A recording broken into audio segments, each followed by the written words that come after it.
Hello students, welcome to Shiny Max. 9ஆம் வகுப்பு எடுத்துக்காட்டு 1.14 பார்க்கலாம். A is equal to -3 -2 1 4 மற்றும் B is equal to 0 1 2 4 எனில் first subdivision A minus B, second subdivision B minus A ஐ காண்க. நமக்கு இங்க ரெண்டு கணம் கொடுத்திருக்காங்க, கொடுத்துக்கிட்டு ரெண்டு subdivision கேக்குறாங்க. first subdivision பார்க்கலாம். question எடுத்து எழுதிருங்க. A minus B. இப்போ Aக்கு பதில் ஏயோட கணத்தை எடுத்து எழுதிக்கலாம்.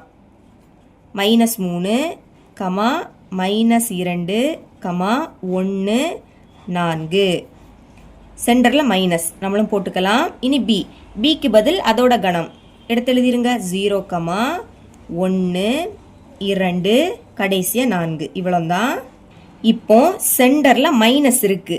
இந்த மாதிரி சென்டரில் மைனஸ் இருந்துன்னா ரெண்டுலேயும் சேமாக இருக்கக்கூடியதை ஃபஸ்ட்டு கேன்சல் பண்ணணும். இங்கே -3 இருக்கு, அங்கே இல்லை. -2 இருக்கு, அங்கே இல்லை.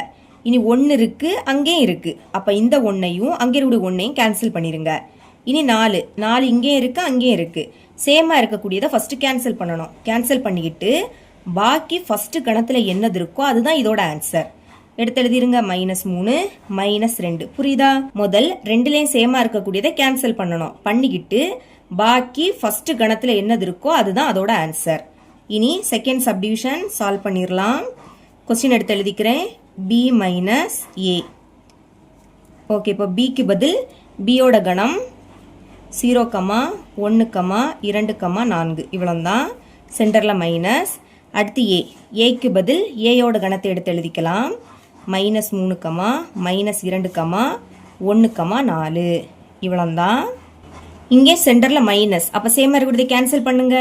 1 இங்கே இருக்கு, அங்கே இருக்கு. 4 இங்கே இருக்கு, அங்கே இருக்கு. இவ்வளோ தான் சேமாக இருக்கு. இனி பாக்கி ஃபர்ஸ்ட் கணத்தில் என்னது இருக்கு? 0வும் 2ம் இருக்கு.